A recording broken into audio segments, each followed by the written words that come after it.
السلام عليكم، ازيكم عاملين ايه؟ يا رب تكونوا بخير وبصحة وراحة بال يا رب. النهاردة مع بعض هنعمل البتنجان بطريقة حلوة قوي، من غير قلي، من غير زيت كتير. هنعمله باللحمة المفرومة بطريقة صحية هتعجبك ان شاء الله. هيطلع معاكي في منتهى الجمال والطعامة. يلا نسمي الله ونصلي على رسول الله صلى الله عليه وسلم ونشوف هنعمل ايه. انا معايا كيلو الا ربع من البتنجان. شلت القمع بتاعه اللي عليه، وهقطعه شرايح سميكة شوية متوسطة علشان تبقى متماسكة. لو رقيقة هتنشف معاكي وهتتحروق ومش هتبقى ماسكة نفسها. يعني خلي التقطيعة وسط، ولو اقل من كده سنة مفيش مشكلة. عاوزة اقول لكم انها طريقة سهلة جدا وبسيطة وجديدة، مش هنحتاج فيها زيت كتير وهتعجبكم ان شاء الله. تمام. خلاص كده هحطهم في بولة وهرش عليهم معلقة ملح صغيرة، وهقلبهم علشان الملح يختلط بالبتنجان كله بالشكل ده. هغطيه وهسيبه لمدة ربع ساعة علشان ينزل المية والمرارة بتاعته. وده البتنجان بعد ما اتنقع ربع ساعة نزل كل المية اللي كانت فيه. هطلعه بقى في مصفى. شايفين المية اللي منزلها قد ايه؟ هي دي المية اللي لو فضلت في البتنجان بتخليه يشرب زيت كتير. احنا كده اتخلصنا منها. هاخد المية دي بقى وهدلقها وهشطف البتنجان وهرجع لكم تاني. وده البتنجان بعد ما شطفته وسبته شوية يتصفى من المية اللي عليه.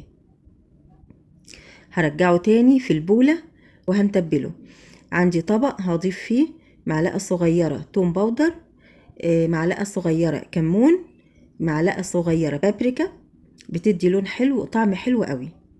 هقلب المكونات دي مع بعضها كويس قوي. بعد كده هاخد الخليط دوت وهضيفه على البتنجان. خلي الخليط على وش وظهر شريحة البتنجان. تمام.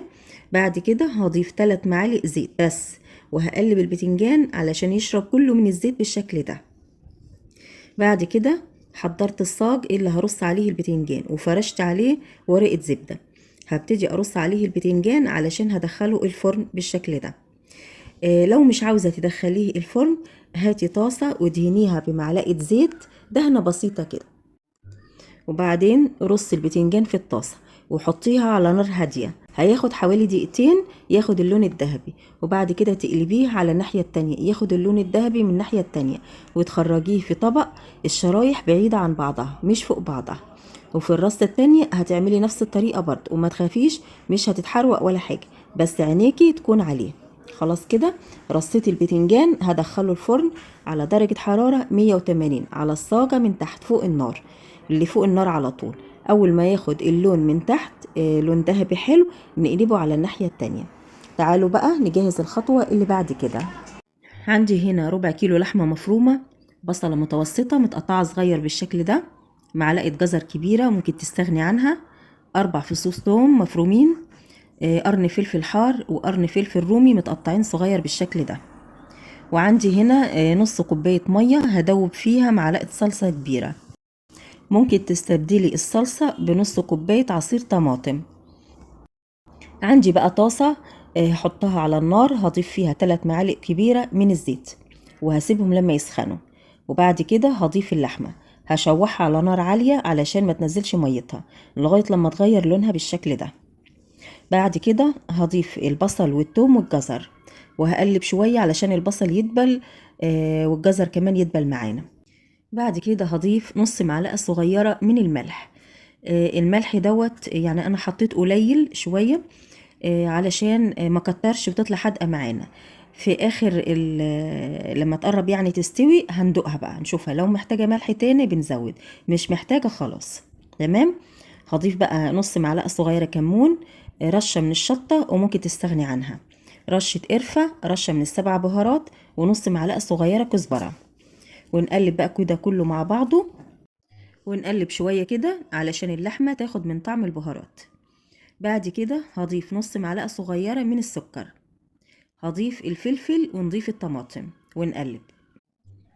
بعد كده ضفت الصلصة، بس للأسف الكاميرا فصلت فما تصورتش.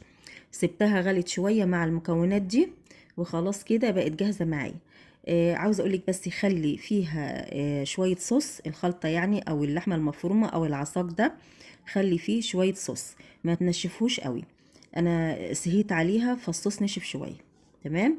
وده البتنجان بعد ما خرجته من الفرن واخد لون ذهبي جميل. هضيف عليه خليط اللحمة اللي عملناه، بس الأول هعمل تخريمات كده بسيطة بالشوكة في كل بتنجانة، ما تنزليش بيها لتحت قوي، من على الوش كده بس.